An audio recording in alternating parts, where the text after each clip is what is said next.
मुल्तान के इलाके सूरज मियानी से, जहां मामूली तलकलामी पर वालिद ने फायरिंग करके बेटे को कत्ल कर दिया है। शादी वाला घर मातम में तब्दील हो गया है। इसकी तफसीलात जान लेते हैं।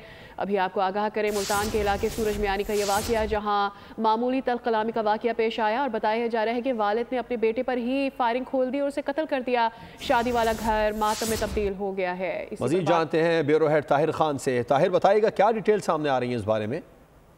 मुल्तान का इलाका है सूरज मियानी का इलाका, जहाँ पर शादी का घर था और बारात वहाँ पर आई थी। उनकी बेटी की शादी थी, जिस पर जो है वो बाप और बेटे के दरमियान झगड़ा हुआ और जो तलब कलामी थी वो बढ़ते बढ़ते फायरिंग तक पहुंची और वालिद ने कत्ल कर दिया। और एक जो खातून है वो भी जख्मी हुई थी फायरिंग से।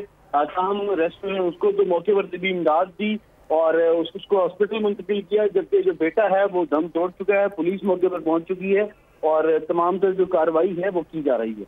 जी, तमाम तर कार्रवाई की जा रही है। ताहिर खान हमें तफसीलात बता रहे थे मुल्तान के इलाके सूरज मियानी से, जहाँ मामूली तल कलामी पर वालिद ने फायरिंग करके बेटे को कत्ल कर दिया।